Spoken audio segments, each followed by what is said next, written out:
Bonjour, je m'appelle Aïssatou Aïcha Thiam. Nous sommes en octobre 2019. Je vais vous parler dans cette vidéo d'un petit livre que j'avais écrit en 2017. Il s'agit de quelques armes utilisées par l'Occident, particulièrement par la France, pour dominer éternellement l'Afrique. Si je n'avais pas pris la peine de faire parler les autres, personne ne me croirait.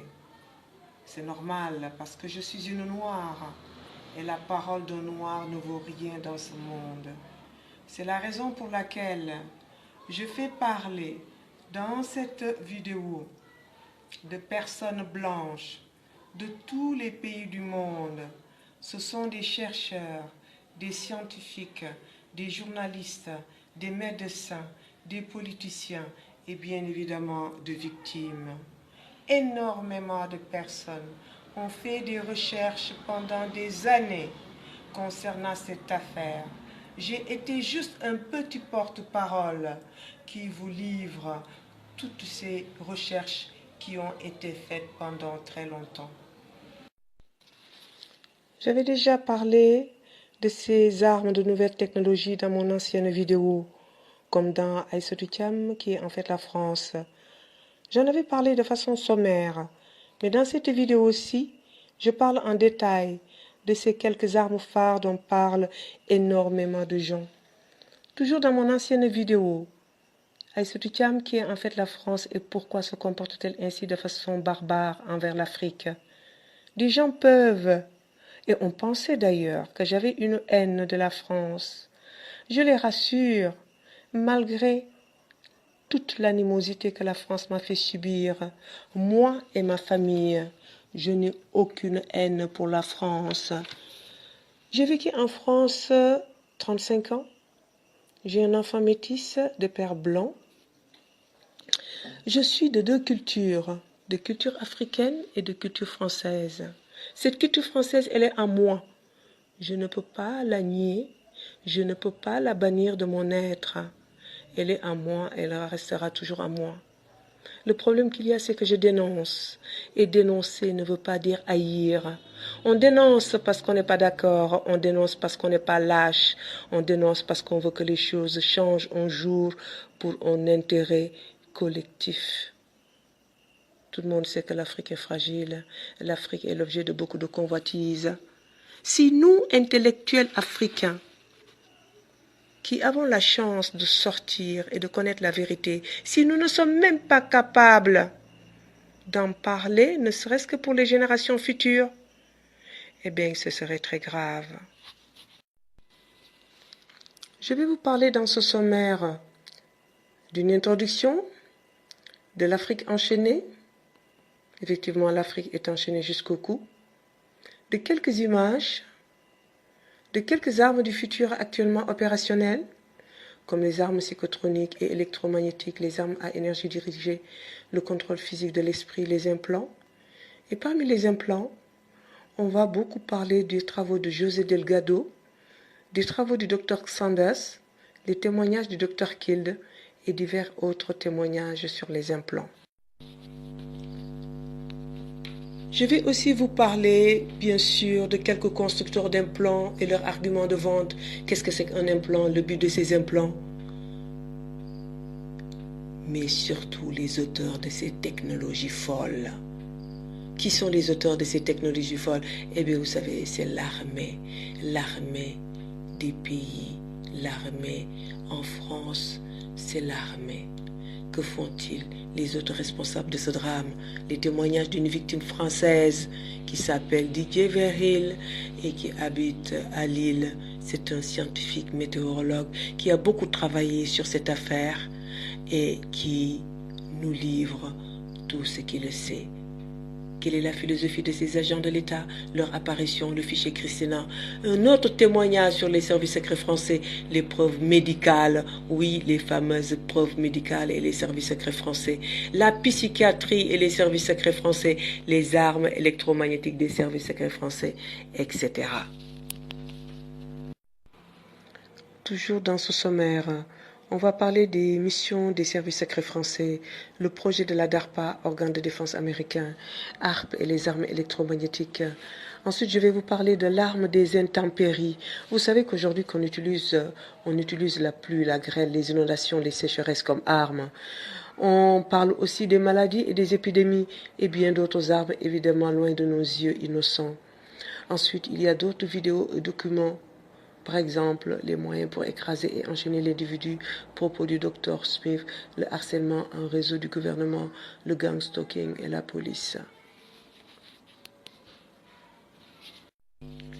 Parmi ces vidéos, il y a le harcèlement criminel en réseau, il y a le gang stalking, il y a les jeunes cibles, il y a le mind control et le VDK, il y a plein de choses, il y a même les sectes de l'État. Oui, il y a les drogues, il y a énormément de choses. Et pour finir, je vais vous parler des victimes avant le tour des milliers d'autres Africains. Quand tous les pays du monde se battent pour se développer et être au sommet du firmament, l'Afrique au contraire dort. Le sol africain est riche en matières premières que d'autres continents ne possèdent pas. Ces matières premières permettent aux pays développés de se développer encore davantage. Sans ces matières, leurs industries ne peuvent fonctionner. La richesse de ce continent lui vaut ainsi la convoitise de beaucoup de pays, en particulier la France, ancien colon de beaucoup de pays d'Afrique francophone. Les rapports entre l'Afrique et les autres peuvent être décrits comme entre dominants pays développés et dominés pays sous-développés. Faire un commerce équitable, aller d'égal à égal avec les Africains est impossible, impensable pour les dominants, car le profit n'est pas assez grand. La solution pour les dominants est donc vite vue. Premièrement, s'accaparer des richesses africaines de façon visible pendant la colonisation où hommes et richesses appartenaient aux grands maîtres blancs. Deuxièmement, s'accaparer des richesses africaines en cachette sans que le grand public ne puisse s'en apercevoir. C'est la France-Afrique, c'est le néocolonialisme.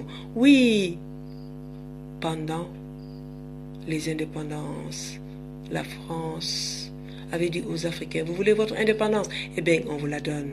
Mais derrière cette indépendance, la France avait mis des chefs d'État au pouvoir en cachette et continue toujours de diriger l'Afrique. C'est la France-Afrique, c'est le néocolonialisme. Aujourd'hui, qu'est-ce qu'elle fait? Elle s'accapare toujours des richesses africaines, toujours en cachette, grâce aux nouvelles technologies.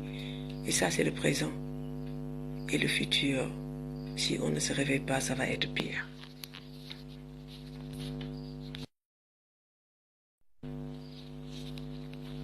La France est aux aguets, c'est normal. L'Afrique, ses hommes et ses richesses lui ont appartenu à 100% naguère.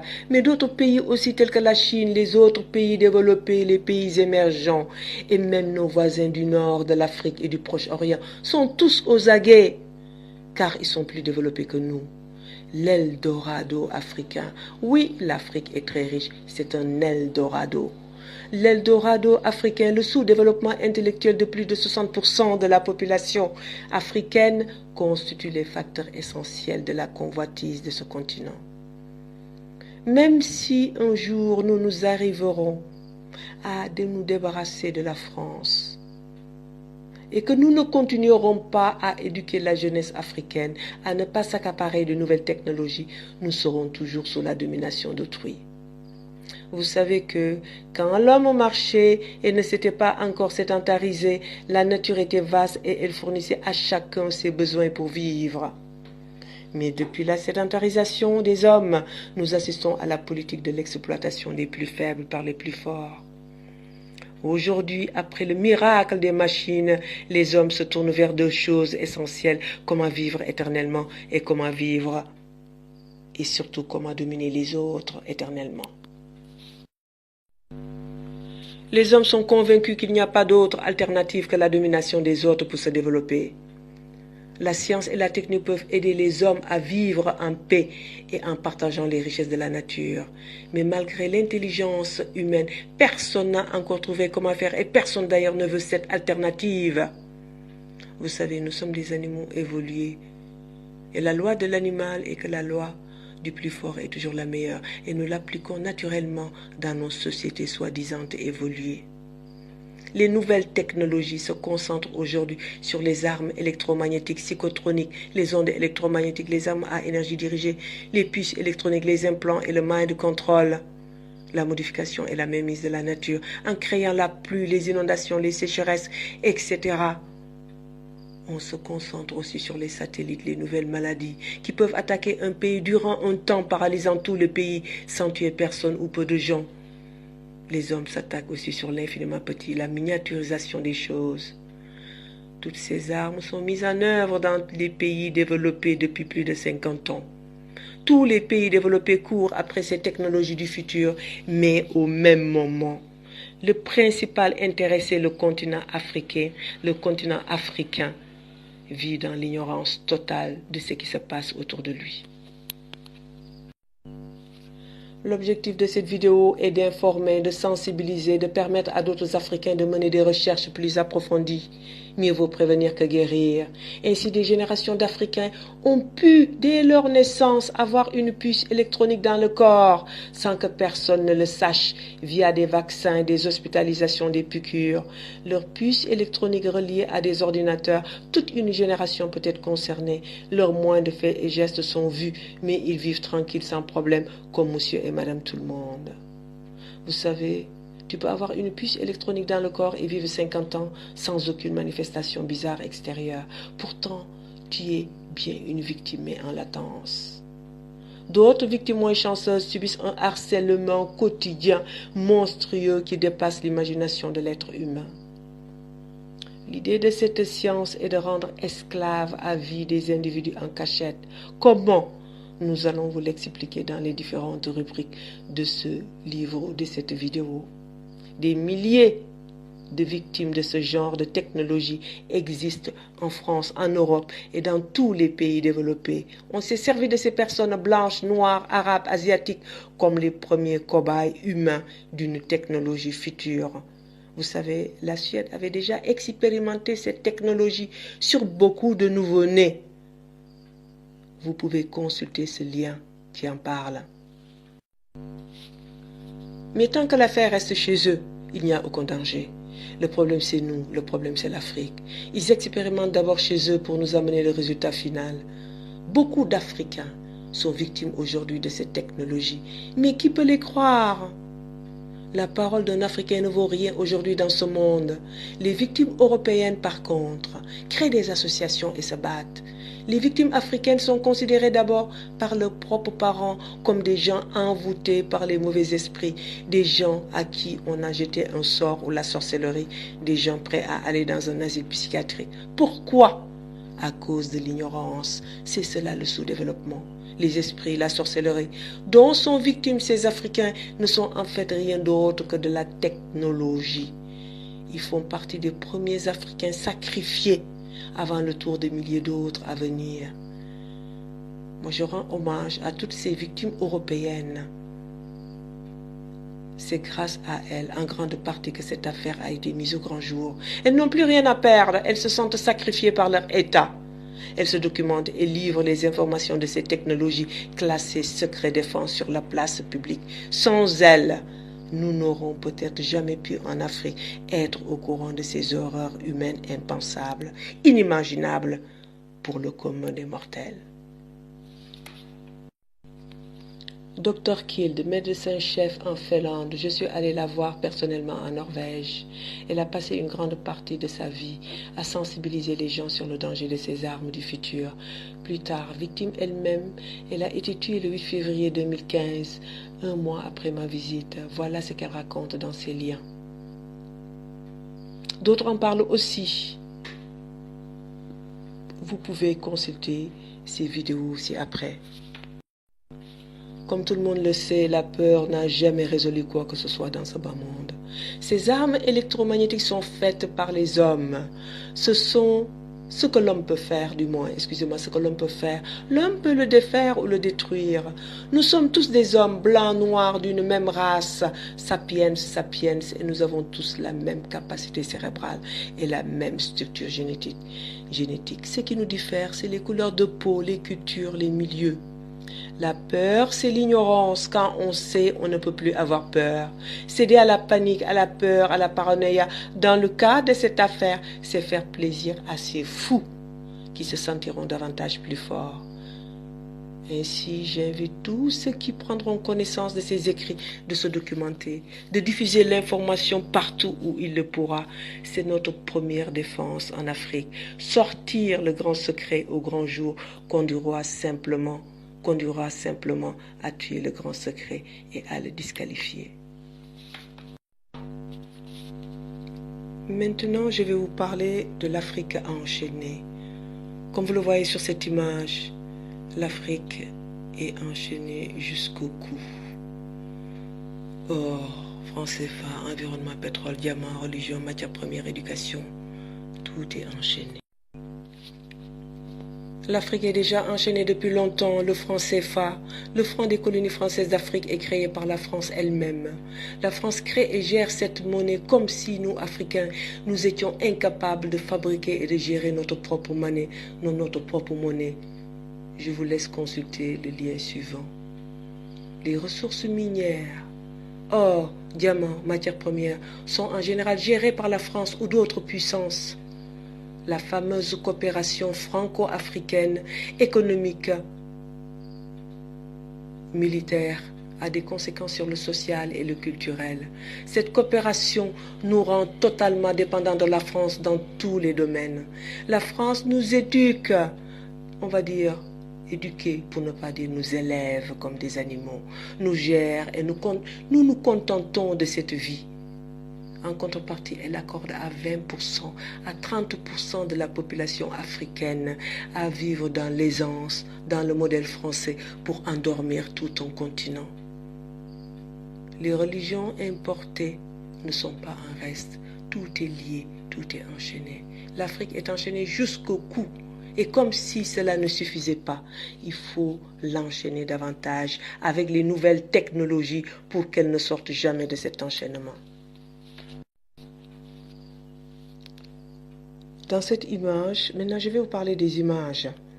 Dans cette image, ce sont des services secrets français ou l'armée dans leur base militaire. Ils observent en cachette la vie des Africains sans qu'ils le sachent. C'est une violation totale de la vie privée dont l'Africain ignore totalement. Ils nous regardent, violent nos vies privées, mais aussi savent exactement où se trouvent les richesses du sol africain pour pouvoir les exploiter un jour. Dans cette image, un homme entre les mains d'autres hommes. Mettre un jour les Africains dans des boîtes comme celle-là où ils ne pourront jamais plus ressortir. Cette image, c'est une maison surveillée totalement. On a utilisé tous les moyens technologiques et tout ce qui se passe dans cette maison, à l'intérieur de cette maison est vu. Les téléphones sont mis sur écoute, les ordinateurs surveillés. Tout ce qui concerne la victime est quadrillé pour qu'elle ne puisse avoir aucun échappatoire. La liberté est finie pour elle. Cette image montre simplement une personne qui a une puce électronique et sa puce électronique est reliée à différentes structures, différents ordinateurs, etc.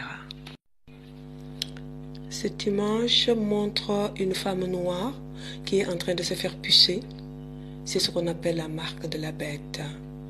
Il paraît que c'est mentionné dans la Bible, dans l'Apocalypse de Saint Jean, chapitre 13 à 17. Il paraît qu'un jour, tout le monde se fera tatouer, c'est-à-dire aura une puce électronique dans le corps. Ce qui veut dire que tout le monde sera un jour esclave pour des siècles et des siècles. Amen. Ça, ce sont les scientifiques européens qui nous ont sorti cette barbarie. Sur cette image, je vous parle de puces électroniques. On aura l'occasion d'en reparler dans les différentes rubriques de cette vidéo. Mais en fait, c'est ce tout petit truc que ce monsieur a à la main. Et c'est une technologie extra. Maintenant, je vais vous parler des armes psychotroniques ou électromagnétiques. Ce sont des armes invisibles qu'on ne voit pas du tout. Ils traversent les murs et pénètrent directement dans ton corps. C'est l'invention du siècle. Certains liens en parlent comme si après, ainsi que Mark Fitterman ou Seth Farber. Vous pouvez lire le texte ci-après. D'autres liens sur les armes électromagnétiques sont ci-joints. Vous pouvez les consulter. Les armes à énergie dirigée, Seth Farber, qui a reçu un doctorat en psychologie en 1984, en parle. Vous pouvez consulter ce petit extrait de ce grand monsieur. Maintenant, je vais vous parler du contrôle physique de l'esprit vers une société psychocivilisée. Ça, c'est particulièrement les travaux de José Delgado. José Delgado était un Espagnol qui a immigré aux États-Unis. Et José Delgado, son objectif était de télécommander un être humain. Oui, vous m'avez entendu. Prendre une télécommande et télécommander un être humain. Il a réussi. Il a réussi en implantant des puces électroniques dans le corps des personnes. Il arrivait à les télécommander, à modifier le comportement de la personne, etc. Il a fait un travail phénoménal. Le précurseur des implants de puces électroniques et la manipulation des individus, comme je vous l'ai dit tout à l'heure, c'était José Delgado. Et c'était en 1950. Ce n'est pas aujourd'hui. C'est une science qui date déjà d'un bon bout de temps. En 1950, il savait déjà arrêter un taureau qui avait un implant sur la tête. Donc 1950 jusqu'à aujourd'hui, les travaux ont été phénoménaux. Tous les pays développés courent après ces technologies du futur. Je vous laisse différents liens concernant les travaux de ce génie de Delgado. Comme je viens de vous dire, en 1950, il savait déjà modifier une partie de l'hypothalamus. L'hypothalamus, c'est le siège du sommeil et de l'éveil. Il pouvait empêcher quelqu'un de dormir. C'était en 1950.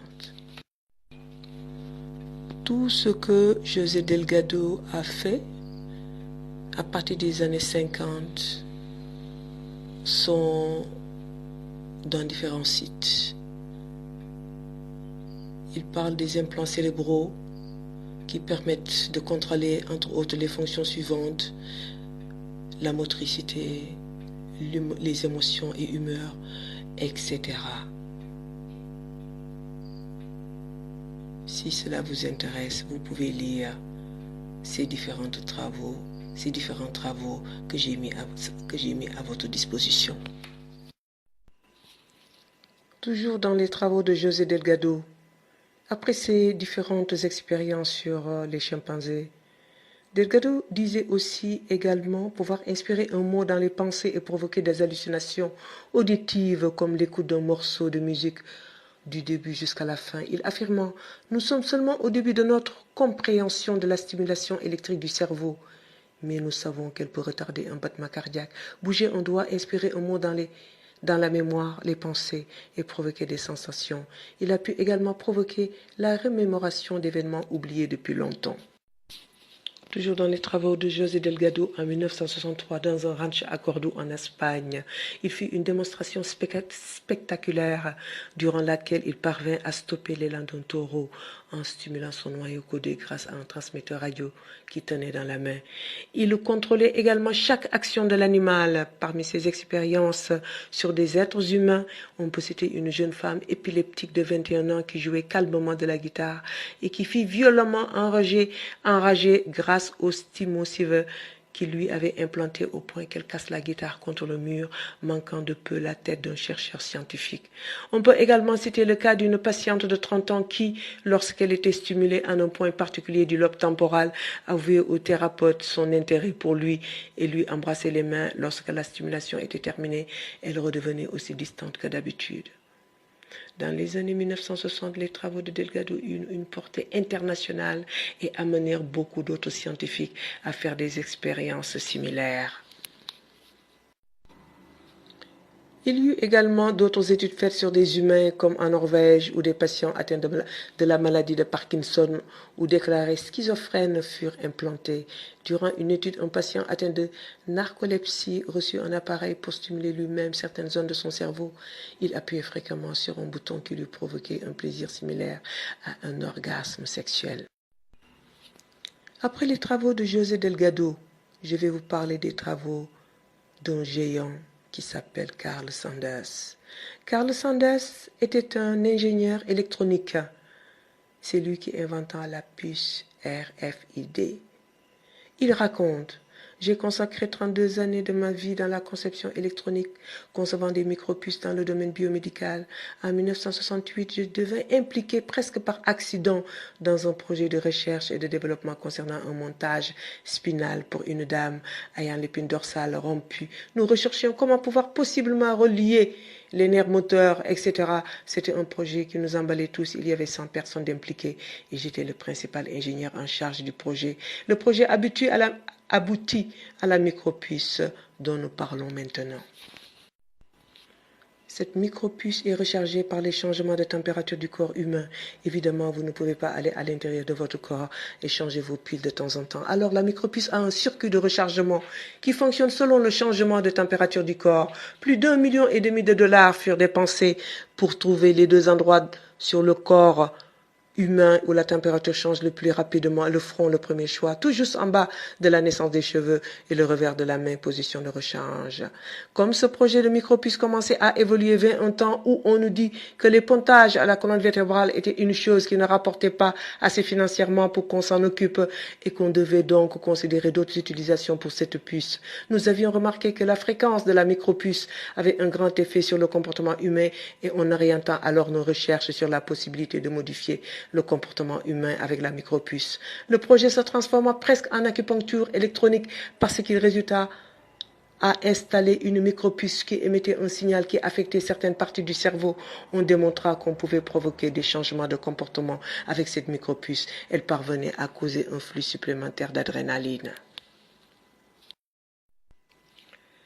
La micropuce est plus petite qu'un grain de riz, environ 1 mm de long. Elle contient 250 000 pièces, y compris une petite pile au lithium. J'ai demandé à un docteur du centre médical de Boston quel effet cette concentration de lithium dans le corps humain pouvait avoir si la micropuce se brisait. Il me répondit que cela produirait une grave plaie douloureuse et remplie de pus. J'étais présent à une réunion où la question suivante a été posée. Comment pouvez-vous contrôler un peuple si vous ne pouvez pas les identifier? Des gens comme Henry Kissinger et les personnes de la CIA assistaient à ces réunions. Comme nous développions la micropuce et que la question principale était de se servir de cette micropuce comme carte d'identité au moyen d'établir l'identité des gens, plusieurs choses nous furent demandées. On voulait que ce soit compris sur la micropuce. Le nom et le visage de la personne, son numéro de sécurité sociale, incluant les codes internationaux, ses empreintes digitales, sa description physique, sa généalogie de sa famille, son adresse, son occupation, des informations concernant ses rapports d'impôts et son dossier criminel. C'est toujours Carl Sanders qui parle. Il dit: j'ai assisté à 17 réunions à travers le monde, à Bruxelles, à Luxembourg, etc., où ces sujets furent discutés dans l'esprit d'un gouvernement mondial et d'une monnaie mondiale. Il existe présentement des projets de loi devant le Congrès américain qui permettront d'injecter la micropuce à votre enfant dès sa naissance pour des fins d'identification. Le président des États-Unis, d'ailleurs, selon l'article 100 de la loi sur le contrôle de l'immigration en 1986, a le pouvoir de décider toute forme d'identification qu'il juge nécessaire, que ce soit une marque invisible tatouée ou une micropuce insérée sur la peau. Alors, je pense que vous devez regarder les faits en face, les amis. Cette micropuce que je crois être la marque de la bête, mentionnée dans l'Apocalypse de Saint Jean, chapitre 13, verset 13 à 17, et qui dit: par ses manœuvres, tous, petits et grands, riches ou pauvres, libres ou esclaves, se feront marquer sur la main droite ou sur le front, et nul ne pourra rien acheter ni vendre s'il n'est marqué au nom de la bête ou au chiffre de son nom. C'est le moment de se servir de son intelligence. Ceux qui seront renseignés pourront calculer le chiffre de la bête. C'est un chiffre d'homme et ce chiffre est 666. Ce n'est pas quelque chose qui vient d'apparaître tout d'un coup. Cela fait des années que c'est en préparation. Et ça, c'est Dr. Carl Sanders, un très grand scientifique qui vient de nous livrer ce témoignage. Après les travaux du Dr. Sanders, je vous mets d'autres liens du Dr. Raunikilde de Finlande, je vous en ai déjà parlé. Ensuite, divers témoignages sur les implants avec différents liens. Je vais vous parler maintenant de ces quelques constructeurs ou fabricants des implants dans le monde. Beaucoup de pays développés fabriquent des implants, mais les plus célèbres sont Verichip, Digital Angel, Trovan. Comme vous le voyez dans ce bus de Verichip, il parcourt tous les États-Unis pour demander aux gens de se faire pucer, c'est-à-dire il demande aux Américains de se faire mettre une puce électronique dans le corps. Les gens le font, hein, mais le problème qu'il y a, c'est qu'on ne leur dit pas la vérité.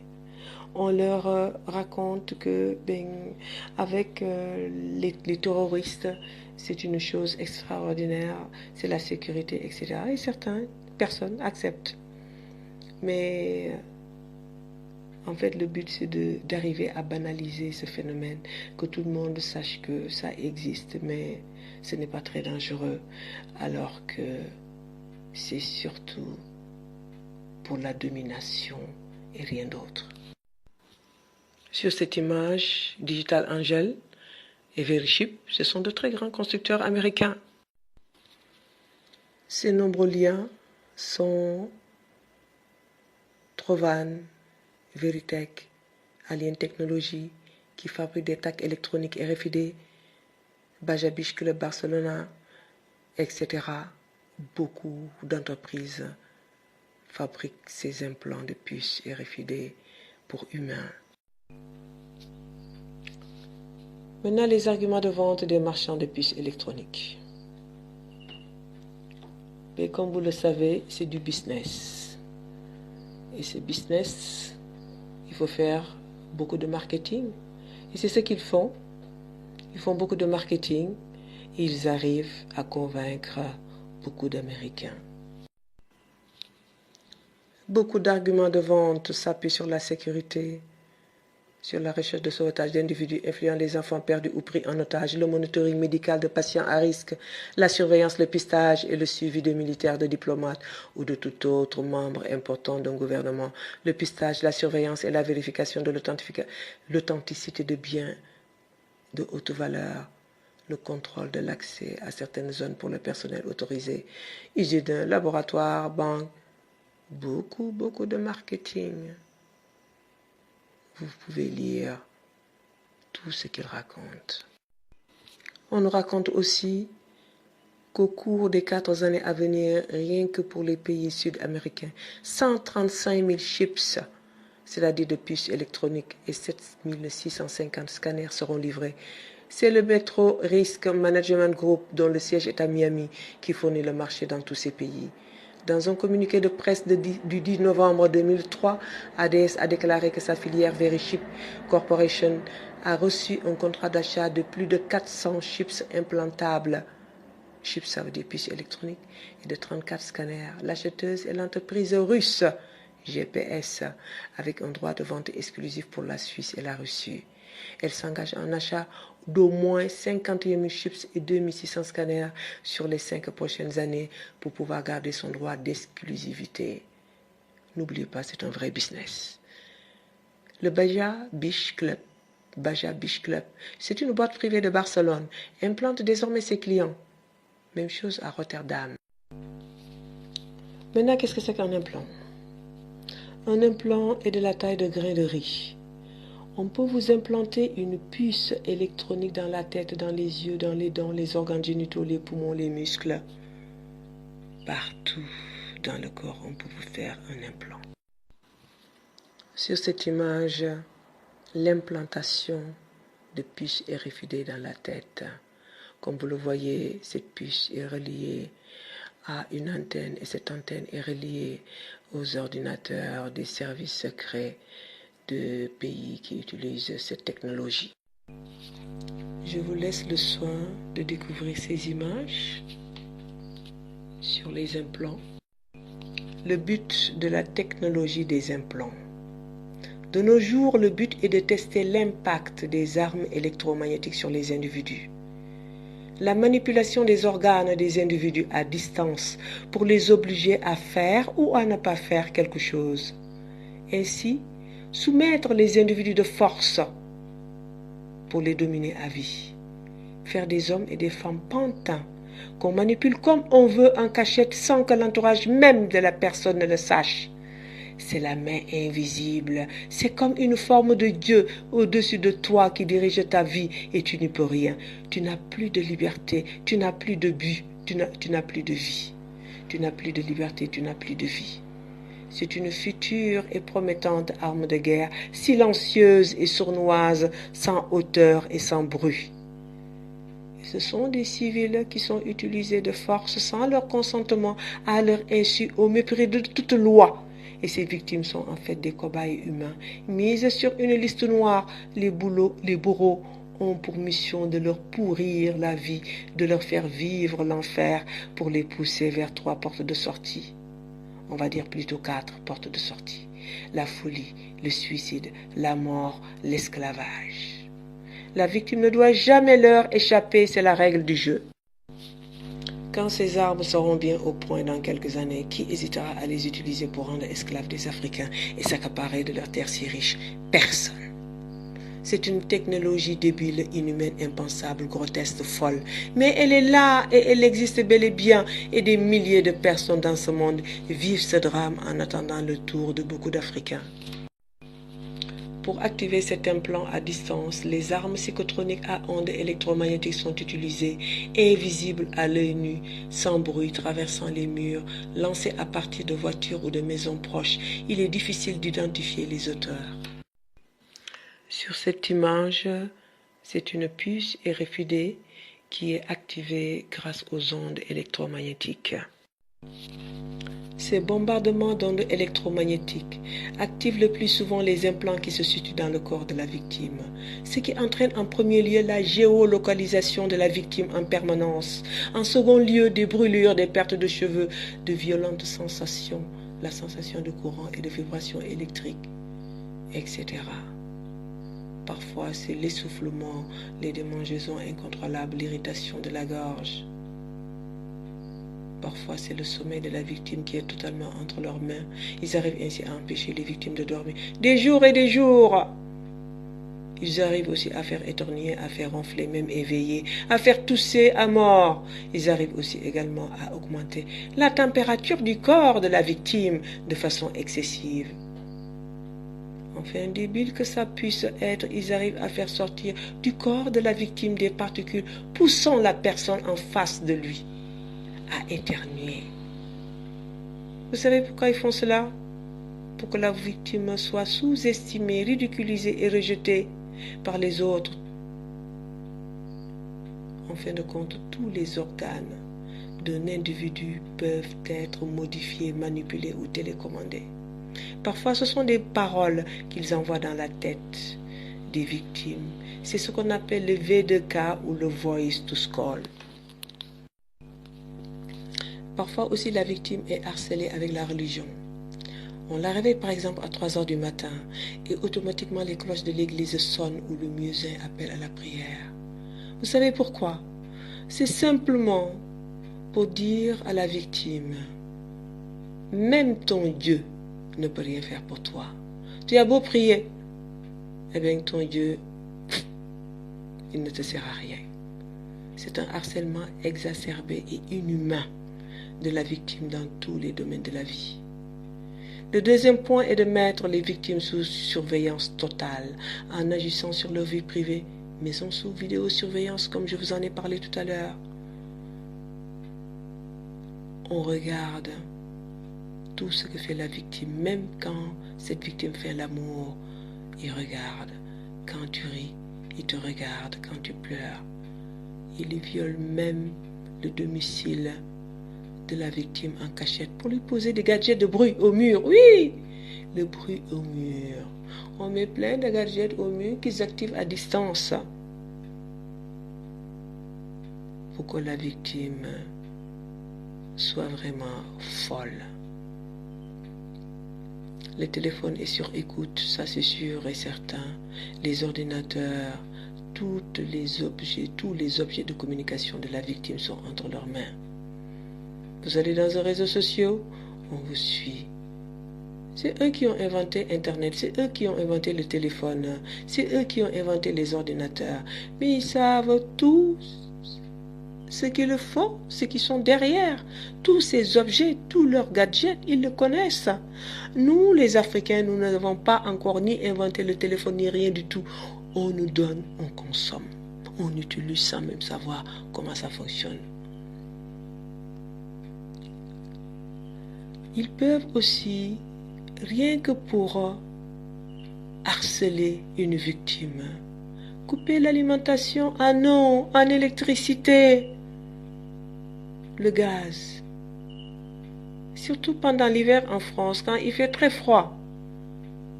On te coupe tout uniquement pour t'obliger à quitter ton appartement, par exemple. Oui. Et parfois, pour empêcher une victime de partir quelque part, ils font simplement retarder le train ou annuler le train,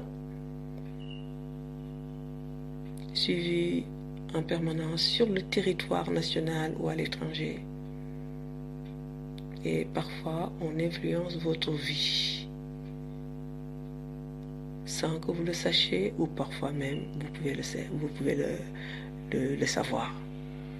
La liberté est finie pour une personne ciblée, sa vie appartient à d'autres qui en ont décidé ainsi et tu n'y peux rien. Même vos opérations bancaires sont aussi surveillées. Maintenant, nous sommes au cœur de l'affaire. Ce sont les auteurs de cette technologie folle. Incroyable mais vrai, c'est l'armée. Ce sont les agents de la sécurité nationale à 110% en France. Oui, vous m'avez bien entendu. L'armée, la sécurité nationale à 110% pour qu'il n'y ait aucun doute en France. La sécurité nationale, l'armée, la police, les services secrets appelés renseignements généraux ou agents de la DGSE, la DST ou de CRI en France, la CIA ou le FBI aux États-Unis. Tout ce petit monde a en charge la sécurité des citoyens du territoire, mais aussi des intérêts nationaux. Tout le monde est fier, rassuré et sécurisé de les avoir à proximité. Mais vous savez que les accusés de ces méfaits n'est pas chose facile ni enthousiasmant. Mais les faits sont là. Il faut appeler un chat un chat. Et en France, nous avons beaucoup de mal à le faire en ce qui concerne les sujets tabous. C'est un sujet tabou. C'est toujours le politiquement correct qui doit dominer en France. Mais vous savez une chose, c'est l'armée qui fait la guerre en général. C'est l'armée qui cherche à conquérir d'autres territoires. Et c'est cette armée qui expérimente une nouvelle technologie de guerre. Une guerre sournoise et silencieuse, une guerre en cachette qui peut détruire une grande partie de nos populations sans que personne ne s'en rende compte, sans que la vie ne s'arrête. Chacun s'affaire vit sa vie. Mais ceux qui détiennent les rênes du pays sont entre les mains d'autres pays. Ils ne peuvent plus réagir car ils sont des esclaves d'autres puissances, en particulier la France, qui est devenue experte dans cette technologie. En France, après le travail des scientifiques, des médecins, passent à l'attaque en implantant les civils. La dernière phase est laissée à des agents issus des services secrets français, de la police ou de la gendarmerie pour s'occuper des malheureuses victimes. Secret d'État, secret défense, personne ne doit savoir. Circuler, il n'y a rien à voir. C'est le mot d'ordre de ces agents souvent appelés bourreaux. Que font-ils? Ils sont aussi appelés tortionnaires ou bourreaux ou harceleurs. Ils torturent les victimes de différentes manières et sèment la terreur auprès d'elles. Ces tortionnaires peuvent être qualifiés de barbares sans foi ni loi, à la limite des animaux, à face humaine, tellement que leurs actes dépassent l'imagination du commun des mortels. Toujours en cachette, ils ne se montrent jamais physiquement, mais par personnes interposées en passant par des assistantes sociales, l'administration, etc. Ils ont des pions, c'est-à-dire des personnes qui sont en mission pour eux auprès des victimes. Après leurs pions, il y a ce qu'on appelle le réseau, c'est-à-dire toutes les personnes et les structures que la victime est susceptible de fréquenter. Les parents, on les utilise. Les amis, on les utilise. L'administration, ça, il n'y a rien à faire. L'organisme même qui te fournit l'eau ou l'électricité, les caisses d'allocation familiale ou de maladie, la préfecture, la mairie, voire toutes les structures publiques, semi-publiques et même les structures privées. Ta propre famille peut être utilisée pour te nuire. Oui, ta propre famille. Et cela, c'est un sport prisé des services secrets français. Parfois, pour les victimes moins chanceuses, ce sont des voitures de police de l'armée qui suivent la victime dans tous ses déplacements, avec les sirènes allumées pour la harceler davantage, avec une arrogance inouïe. Ils utilisent le langage sans parole pour communiquer directement avec les victimes. Les autres responsables de second degré de ce drame sont bien sûr, après l'armée, les scientifiques, les chercheurs, les industriels, les politiques, sans oublier les médecins et les hôpitaux. Si après le témoignage d'une victime française, il s'appelle Didier Verhil, c'est un météorologue qui vit en France, à Lille. Il a travaillé sur cette affaire depuis de nombreuses années. Il est allé dans tous les pays européens, il a rencontré des services secrets français et étrangers, et voilà ce qu'il nous livre. Ce monsieur Didier Verhil nous raconte, entre autres, bien programmées, ces ondes électromagnétiques connectées au champ bioélectrique de la victime peuvent donner chez la victime des idées qui occupent ou obsèdent son esprit, au point de l'inciter à commettre des actes répréhensibles, agressions, violences, pouvant aller jusqu'au crime ou à la haine d'une religion, d'un État comme la France ou d'une personne. Des informations souterraines qui m'ont été confirmées oralement par des personnes anonymes sous les gouvernements de Jacques Chirac m'ont fait savoir qu'une organisation criminelle secrète et corrompue liée à la DGSE, à la défense française, cherchait à assassiner des personnes de manière furtive en les ionisant avec des ondes nocives et intelligentes provenant d'un réseau de satellites espions appartenant à la défense française.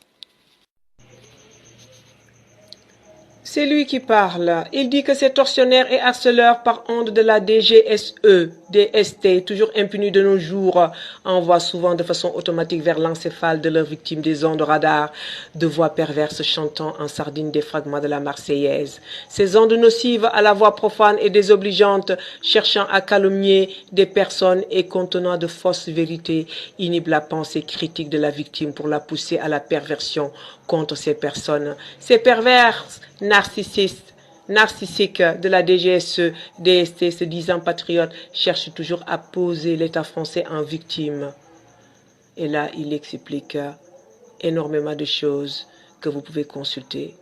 Enfin, il dit que ces agents de la DGSE, DST sont de véritables caméléons, aptes à miner la vie privée de leurs victimes dans l'ombre par leurs connaissances militaires et surtout par l'utilisation d'armes hautement technologiques.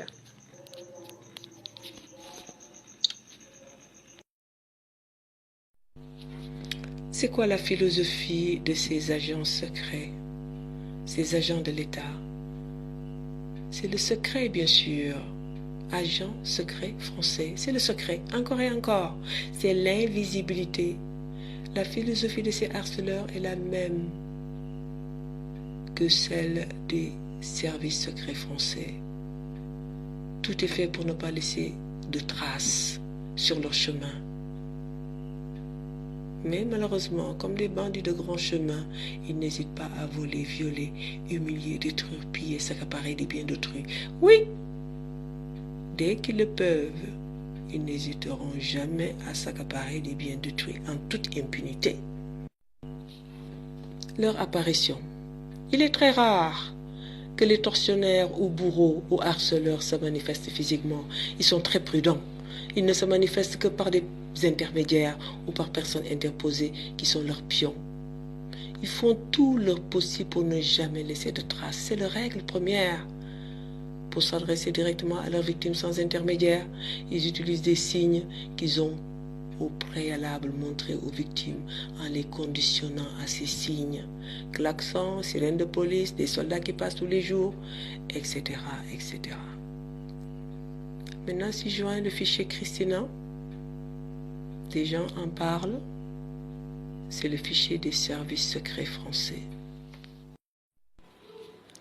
Après le fichier Christina, vous avez un autre témoignage sur la DGSE, DST et décrit en France avec le gang stalking. On raconte que torture, empoisonnement, expérimentation, harcèlement, menaces et mort furtive par ondes électromagnétiques sous couvert du secret défense, des retours de mémoire qui peuvent déplaire aux commandés mortels contrôlés avec soin par les services secrets. Le rayonnement dirigé permettant la lecture de la pensée ne pourra jamais être désigné comme une drogue douce, d'après les rumeurs venant de la DGS-DST. Ses défauts éminents le désignent comme une arme létale qui peut lobotomiser ou locotomiser l'encéphale d'une personne. À cause de points de rayonnement réduits convergeant vers l'encéphale d'une personne sans anesthésie, une exposition quotidienne aux ondes nocives et intelligentes peut provoquer chez la personne des douleurs et des lésions au niveau de son cerveau. Ces ondes énergétiques et dirigées difficilement contrôlables sont bel et bien toxiques pour le cerveau.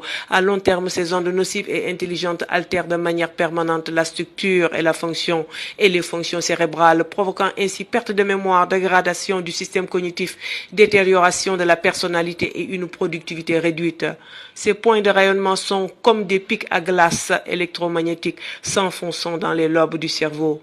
Et depuis les années 1990, cette pratique barbare de la DGS-DST permet soit de faire du renseignement, soit de détruire des fibres nerveuses d'une personne exposée aux ondes pour altérer son jugement, son langage, sa mémoire, une partie de ses fonctions motrices, une partie de ses notions mathématiques et de son comportement sexuel, sa personnalité, sa spontanéité et sa sociabilité. Maintenant, je vais vous parler des preuves médicales. Une victime en France ne pourra jamais prouver qu'elle a un implant dans le corps. Les services secrets français suivent la victime où elle va. Si elle va dans un hôpital au nom de la sécurité de l'État, les médecins n'oseront jamais faire autrement que ce que les services veulent. C'est différent aux États-Unis. Il est arrivé aux États-Unis que des victimes ont eu gain de cause, mais c'est impossible en France. Les services secrets français entrent même dans les laboratoires en secret et falsifient les radios. Pourquoi? Il ne faut jamais qu'on les accuse, jamais, au grand jamais, il ne faut qu'on les accuse de quoi que ce soit. Donc toutes les preuves doivent être effacées définitivement. Maintenant, la psychiatrie. Les services secrets français ont tous les droits en France. Mettre une victime dans un hôpital psychiatrique est un jeu d'enfant pour eux. Non seulement ils peuvent déclarer qu'une victime est folle, mais aussi l'enfermer définitivement dans un asile de fous impunément, toujours au nom de la sécurité de l'État. Les psychiatres travaillent en fait avec les services secrets français.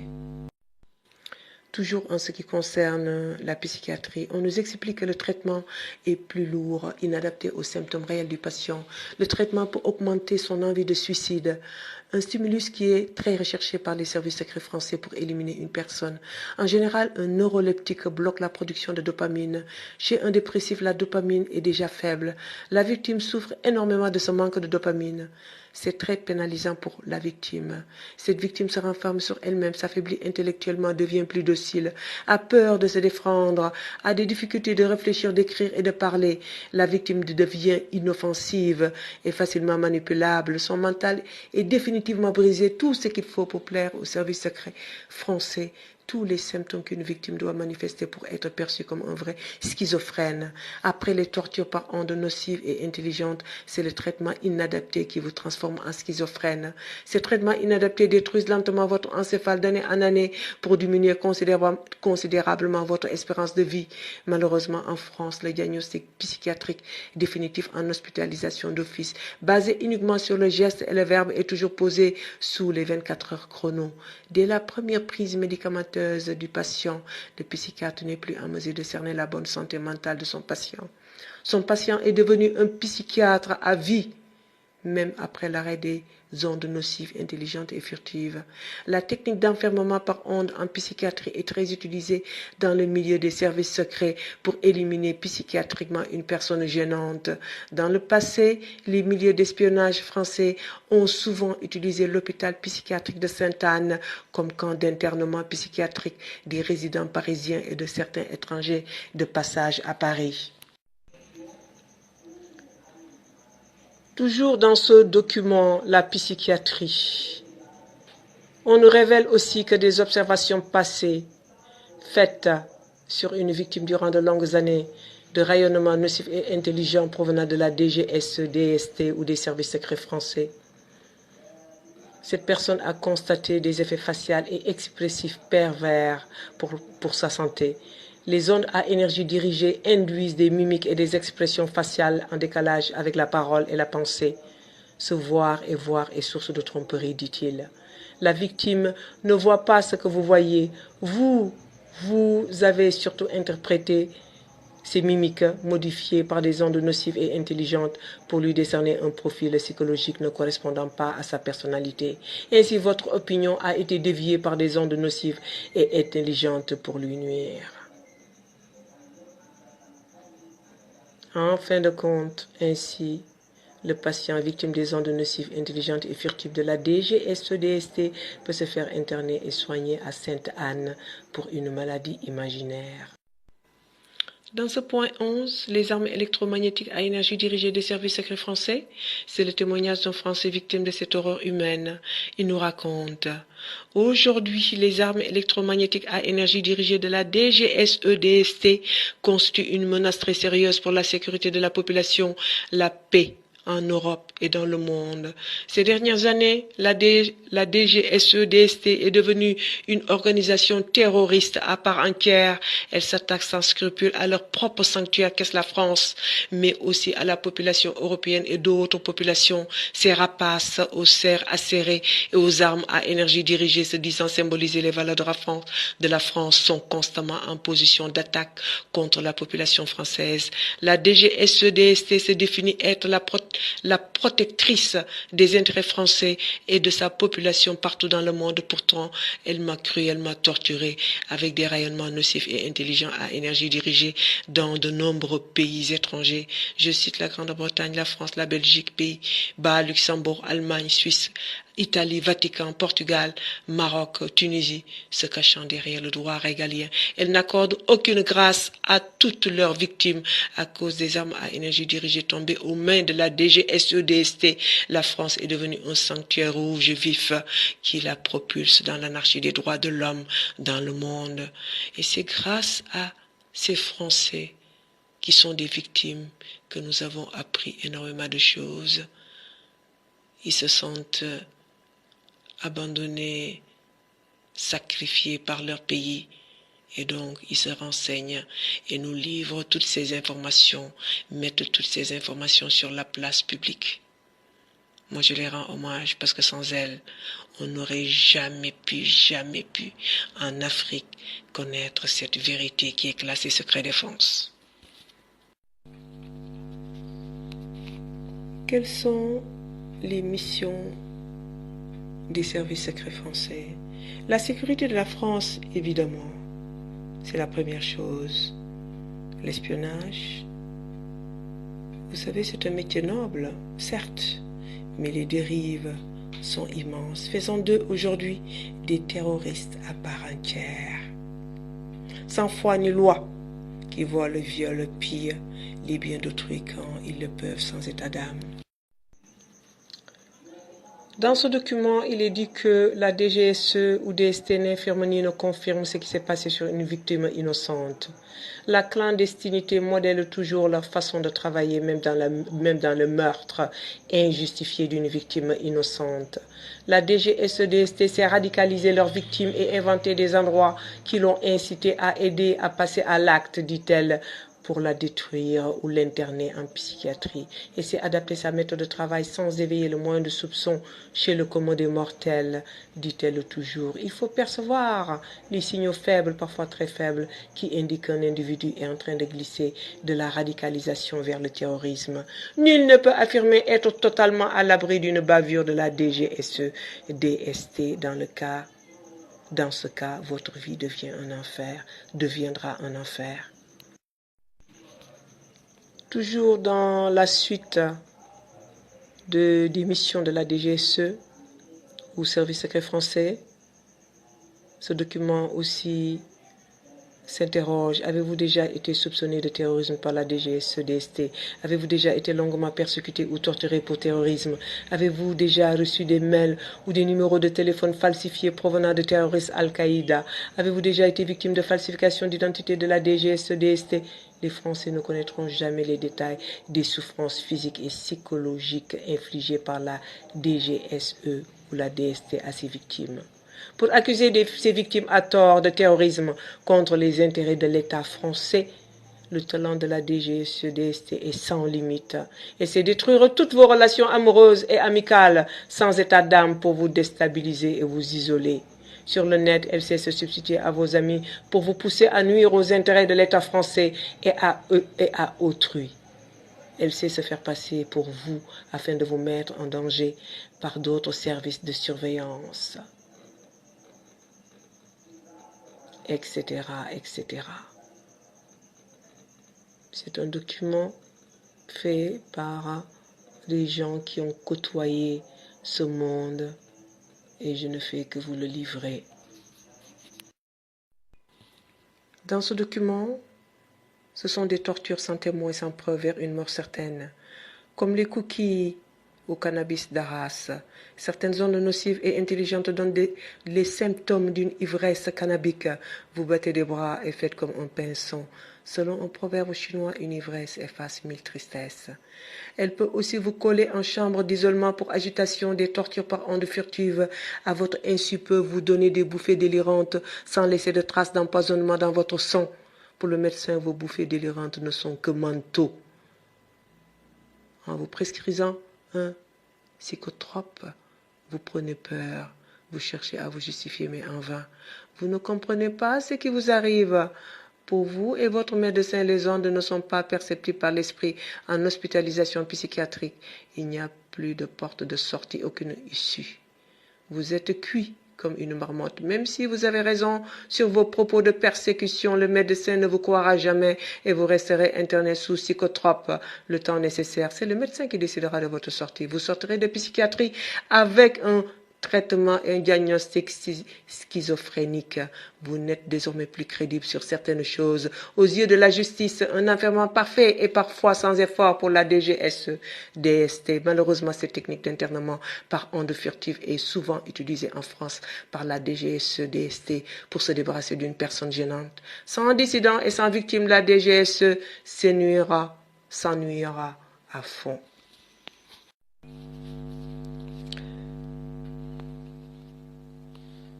Comme vous le voyez, cette affaire ne concerne pas seulement la France. Tous les pays développés expérimentent ces armes de nouvelles technologies.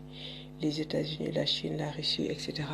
Et là, sur ce témoignage, sur le projet de la DARPA, Brain Machine Interface Programme, c'est les États-Unis qui sont mis en cause. Vous pouvez consulter ce document concernant la DARPA, le projet du moins de la DARPA. Et la DARPA, c'est quoi? C'est un organe de défense, c'est l'organe de défense américain, donc militaire. Ce document est une suite de la DARPA. Et donc, il précise que dernièrement, des patients humains volontaires atteints de la maladie de Parkinson ont servi de cobaye à ces expérimentations révoltantes. Le tout, bien sûr, sous des prétextes faussement humanistes de tests pour aider ces patients à guérir de leur maladie ou à améliorer leur quotidien. N'oublions quand même pas que la DARPA est un organisme militaire de défense et que ces projets ne sont donc pas basés sur l'humanisme et le bien d'autrui, contrairement à ce que la propagande du régime en place essaie de nous faire croire naïvement. Essayez ces quelques mots Brain Machine Interface Programme dans un moteur de recherche et vous trouverez des sites concernant cet affreux programme. Enfin, à savoir plus sur le Brain Machine Interface Programme, je vous conseille ce dossier très bien documenté en 4 parties que vous pourrez trouver ici. http://www.angelfire.com ou bien http://fr.wikipedia. Maintenant, on va vous parler dans ce 14e point de HAARP et des armes électromagnétiques et scalaires. Et vous avez des liens concernant toutes ces informations. On a parlé des armes électromagnétiques, des armes psychotroniques, les implants, etc. Maintenant, c'est les armes des intempéries. Vous savez, le bon Dieu a créé la nature, la pluie, la grêle, les tempêtes, les sécheresses. Mais tout ce que le bon Dieu a fait, l'homme aujourd'hui veut imiter Dieu et le faire. Ce qui fait que les Européens, les Occidentaux, utilisent la nature comme arme. Et beaucoup n'y croient pas trop. Mais vous savez que les Blancs savent faire la pluie, savent faire la grêle, la sécheresse, les inondations, et les utilisent comme armes de guerre. Les États-Unis déclenchèrent un ouragan en avril, le 4 juillet 1978 du mois, en utilisant un émetteur ELF de 1,2 MW au nord de Wisconsin. Des masses nuageuses se regroupèrent déclenchant un ouragan qui piqua vers la Terre en se transformant en ouragan. Sa vitesse atteignit 250 km/h et cela balaya tout sur une bande de 200 km par 30 km. Plusieurs villages et 350 000 hectares de forêt ont été totalement détruits. Le coût a été estimé de 50 milliards de dollars.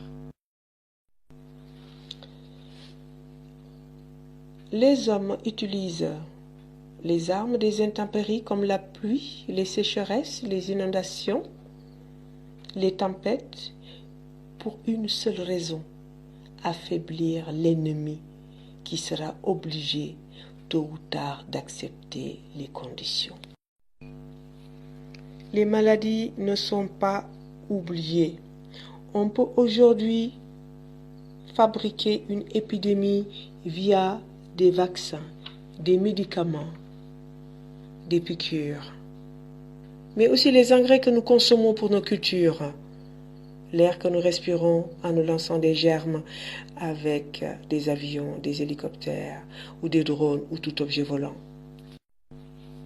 D'autres armes sont bien cachées, loin de nos yeux innocents. Ils sont classés secret défense, secret d'État. Je vais vous parler ensuite d'autres vidéos et documents. Il y en a beaucoup. Vous pouvez les consulter pour votre documentation si cette affaire vous intéresse. C'était juste pour vous montrer que ce n'est pas une affaire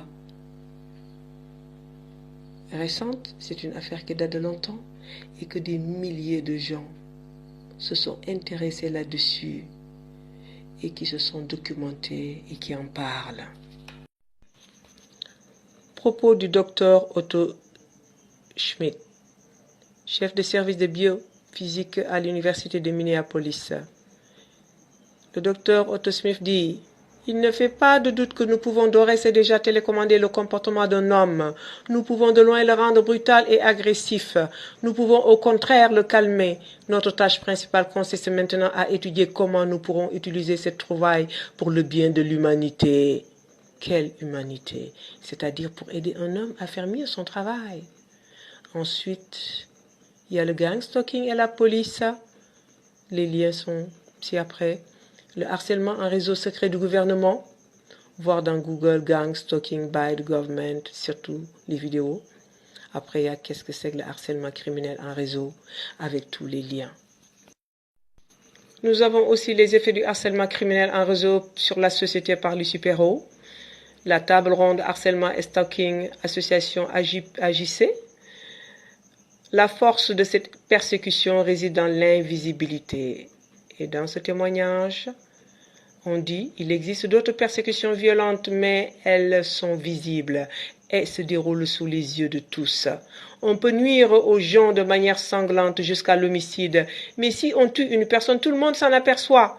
Le gang stalking, lui, agit souvent sous les yeux de tous, parce qu'il est pratiqué aussi dans les rues, dans les lieux publics, dans les zones fréquentées ou au milieu d'une foule. Mais les personnes autour ne voient rien. Elles ne peuvent pas voir parce qu'un abîme les sépare de la victime, de la situation de la victime qui, sensibilisée, conditionnée et touchée durement, et peut-être détruite par les événements qui paraissent sans importance aux autres ou normaux. Target individual Francesca Valérie Invernizzi, voir le lien qui suit. Toujours dans ces divers documents, des patrouilles à pied et des patrouilles en véhicule traqueront l'individu partout dans le cadre du processus de surveillance. Lors de ces patrouilles, un recours est fait à la langue des signes avec l'usage d'une seule main pour aider les informateurs dans les prises de contact avec eux, entre eux. Conférence à Granada sur le Mind Control, icat.org, Mind Control Gang Stalking, test des implants de puces RFID. Voici un extrait de la longue émission. La Troisième Guerre mondiale a déjà commencé sur la radio ici et maintenant avec Jean-Pierre Petit, qui est un très grand scientifique français et qui date d'une dizaine d'années environ, début des années 2000. Il parlait déjà de la Troisième Guerre mondiale avec les nouvelles armes électromagnétiques. Jean-Pierre Petit est un scientifique français spécialiste en mécanique des fluides, physique des plasmas, magnéto, hydrodynamique, etc. Dans ce document, il s'agit de parler directement dans le cerveau d'un individu par des messages subliminaux. C'est la télépathie synthétique. C'est les micro-ondes modulées permettant de parler à un ou plusieurs humains directement dans leur cerveau. Les micro-ondes pulsées peuvent détruire et faire n'importe quoi. Messages subliminaux en-dessus du niveau de conscience pour influencer le comportement humain. Rayonnement qui supprime toute volonté. Casque de protection contre les micro-ondes. Serviette autour de la tête. Effacement de souvenirs. Harpe. On nous parle aussi des victimes de harcèlement en réseau par le Dr John Hall et Dr Terry Robertson. Le Dr Robertson est un anesthésiste certifié conseil d'administration et président de la commission médicale de la liberté de couvre harcèlement et le harcèlement criminel. Toujours dans ces documents, le gang stalking, crime contre l'humanité. Effectivement, beaucoup de gens le considèrent comme un crime contre l'humanité. Why gang stalking is hard to prove? Pourquoi le gang stalking est difficile à prouver? Ben oui, on ne peut pas se battre contre un État. Le gang stalking, les jeunes cibles, le mind control, gang stalking, V2K. Dans ce document, on parle de l'origine du gang stalking. Ça, c'est d'après Wikipédia anglais. Oui, c'est un texte traduit. L'origine de la traque du gang stalking vient du tribunal Weimig en Allemagne. Il a été appelé Weimgericht en allemand. Il ressemblait beaucoup à la franc-maçonnerie. Il a été introduit par Charlemagne pour obtenir les zones qu'elle a conquises sur les Allemands sous contrôle. Cet objectif est différent de ce que Dusermont a écrit. Plus tard, la Stasi a développé les méthodes actuelles de gang ou de harcèlement. Ils ont été copiés par de nombreux autres pays. Le but de la Stasi était de faire en sorte que les gens arrêtent d'endommager le communisme. Donc le gang stalking ou harcèlement n'est pas nouveau. Il existe déjà 800 années sous sa forme actuelle, mais ce qui est nouveau, c'est un réseau mondial. Ils utilisent la communication électronique instantanée, ils utilisent des armes électroniques et électromagnétiques, bien sûr. Aujourd'hui, le 21e degré du rite écossais de la franc-maçonnerie est une représentation du tribunal véhémique. Ça, c'est des sources encyclopédie Mackay de la franc-maçonnerie. Vous pouvez lire la suite sur le tribunal véhémique dans Gang Stalking, le livre interdit. Ce document parle de l'histoire du gang stalking. Ils disent donc qu'en 1956, Edgar Hoover a ordonné le début de COINTELPRO. Il était le chef du FBI. En 1971, COINTELPRO a été arrêté. En 1972, John Tolles, inventant le mot de harcèlement électronique, c'est un enquêteur privé. Et en 1973, le docteur Joseph de Sharp démontre qu'on peut envoyer des voix dans le crâne. Il a travaillé pour l'Institut Walter Reed, armée de la recherche. Enfin, en 1993, Norman Croix et Eleanor White ont inventé le mot track des gangs ou gang stalking. Eleanor White est un ingénieur en électronique retraité qui travaillait pour l'armée américaine. Si après le lien de Eleanor White qui a créé ce site. En 2001, David Lawson décrit la traque des gangs dans son livre Traque du terrorisme en Amérique. C'est un détective privé de la Floride. En 2006, Jean-Nicolas Dusermont publie un article sur le harcèlement criminel des gangs. C'est un criminologue. D'ailleurs, qui habite, je crois, en Belgique. Et en 2006, l'armée américaine a confirmé qu'elle pouvait augmenter la température du corps par des micro-ondes pour imiter la fièvre afin de neutraliser des personnes. Cela prend entre 15 et 30 minutes. Et en 2007, David Lawson a publié un deuxième livre sur le harcèlement des gangs. Dans ce document, une petite explication du gang stalking. Il y a un lien qui l'accompagne. Et donc, on dit que les puces RFID implantables représentent une grande menace pour nos libertés, mais personne ne semble averti du danger, puisque les masses médias boudent pour l'instant le sujet ou se bornent à l'éclairer sous un jour idyllique sans aborder les points sensibles. Il en va ainsi pour la plupart des sujets importants. Il nous a semblé de notre devoir de vous informer sur les dessous de cette affaire. Cette brochure n'a pas d'autre raison d'être que d'éveiller votre curiosité et de vous pousser à aller voir par vous-même. Voici pour commencer quelques sources à consulter parmi tant d'autres. La presse écrite, ils ont l'électronique dans la peau. C'était dans un journal du Monde le 25 et 26 janvier 2004. Les puces espionnes arrivent. C'est l'Express du 31/5/2004. Une puce sur la peau, Libération 3/7/2004. Beaucoup d'autres sites internet en parlent comme jamais avec la manipulation électronique de l'humain. Zone 7net, pièces et main d'œuvre, c'est un collectif de Grenoble en France qui lutte contre les puces implantables, la RFID, les nanotechnologies, etc. Il y a aussi le site de Nicolas Dusermont. Il y a aussi le forum francophone de bilderberg.org. Ce forum concentre les informations contre la puce électronique, les renseignements et oppositions concernant le nouvel ordre mondial, la lutte contre le liberticide, à ne pas manquer.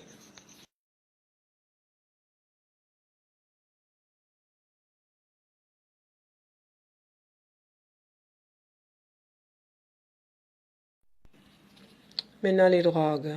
Dans ce document, on révèle qu'un projet secret a été créé pour tester le changement de conscience à l'aide de drogues psychédéliques, données à des étudiants conscients ou pas, américains et canadiens dans les années 1950.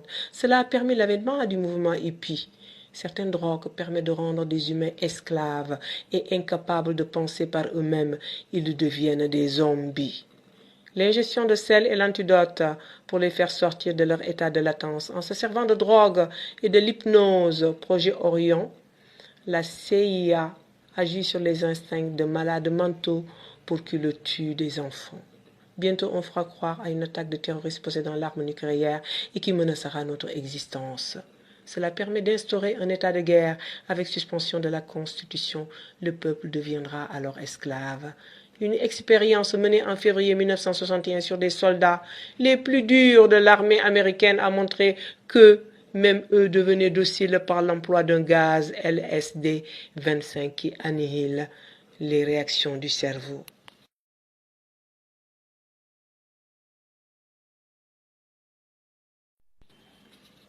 La mémoire. Les savants savent comment supprimer des ondes parasites, comment enlever une partie de la mémoire pour en développer une plus profitable, comment enlever les souvenirs et les substituer par d'autres, comment manipuler à distance les leurs, contrôle des pensées des gens, créer des zombies. L'espionnage, maintenant. Introduction des microfibres jugées non systémiques pour le corps humain dans les maisons, les quartiers, les voitures. Cette microfibre est presque impossible à voir à moins de l'illuminer avec un laser ou dioxyde de carbone.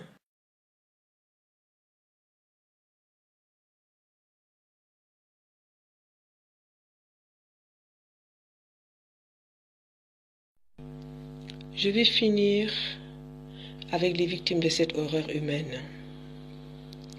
Les victimes sont isolées, torturées, abandonnées par tous. Ils servent de petits jouets au service secret qui les utilisent pour une nouvelle arme de guerre futuriste. Quand la victime ne sert plus à rien ou dérange, elle est tuée automatiquement. J'espère que beaucoup d'Africains verront cette vidéo pour sortir de l'ignorance et pouvoir se défendre un jour ou aider les futures générations à connaître les dangers autour d'eux pour pouvoir les combattre. Merci de votre attention.